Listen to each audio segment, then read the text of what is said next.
courtroom buzzed quietly with whispers as the judge entered, his robe flowing behind him, the air of authority unmistakable. All rose, all sat, and then all turned. A single man stood near the front, rigid, silent, and composed. Dressed in the unmistakable ceremonial blue of a U.S. Army tomb guard, he was not there as a defendant, witness, or attorney. He stood only in quiet support of a fallen comrade's family, wronged by a bureaucratic denial of military benefits. Pinned to his chest, however, was what drew the judge's ire: the Medal of Honor. The judge's eyes narrowed. "Remove that medal," he barked from the bench, his tone more irritated than respectful. "No unauthorized insignia in my courtroom." Gasps rippled across the gallery. The air grew thick. The guard didn't flinch. He stood as though carved from stone, unmoved by power, anchored by principle. The judge leaned forward, voice louder now. "You heard me. This isn't a parade ground. Take it off." Still, the soldier said nothing. A long pause settled in before he lifted his head ever so slightly and met the judge's gaze. "With respect, Your Honor," he began, his voice clear but calm. "This is not insignia.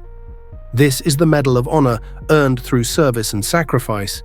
It does not decorate, it remembers." The judge scoffed audibly. "This isn't Arlington, this is my courtroom. And I don't care what you earned. I'm giving you a lawful order." Some in the courtroom stirred. A veteran in the third row clenched his jaw. A woman clasped her hands over her heart. The tomb guard remained still. "You may control this room," he said softly, "but not the meaning behind this medal. That belongs to the dead, to the ones who never came home." The tension turned electric. The judge's face turned red with fury. "Comply now, or you'll be held in contempt," he snapped, the gavel in his hand trembling from pressure rather than principle. But before the silence could close in again, a man stood. Elderly, uniformed, battle ribbons faded but proud.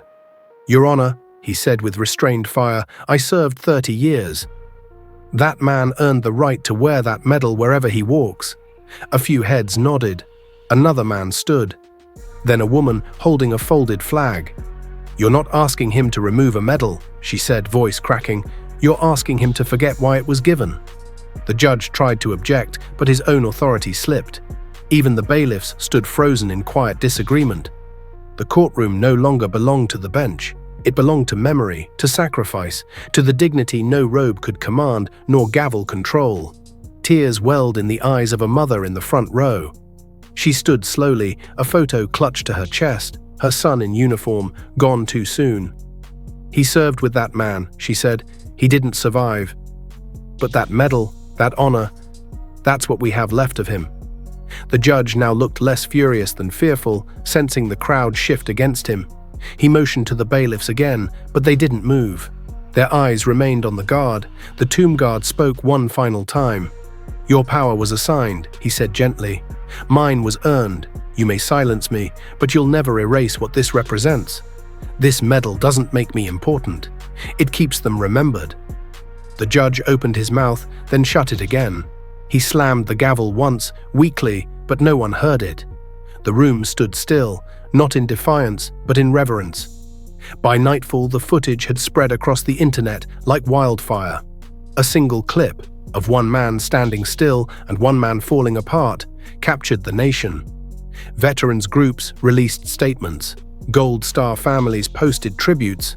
Hashtags honoring the tomb guard trended for days. Petitions called for the judge's resignation, and within 72 hours it was announced. He stepped down, not amid scandal, but from the weight of public shame. He'd tried to strip meaning from sacrifice and lost everything instead. Meanwhile, the tomb guard returned to Arlington. No interviews, no fanfare. Just silence, the kind that echoes between headstones and hearts. Every 21 steps he takes, every turn, every pause, each is for the brothers he never left behind.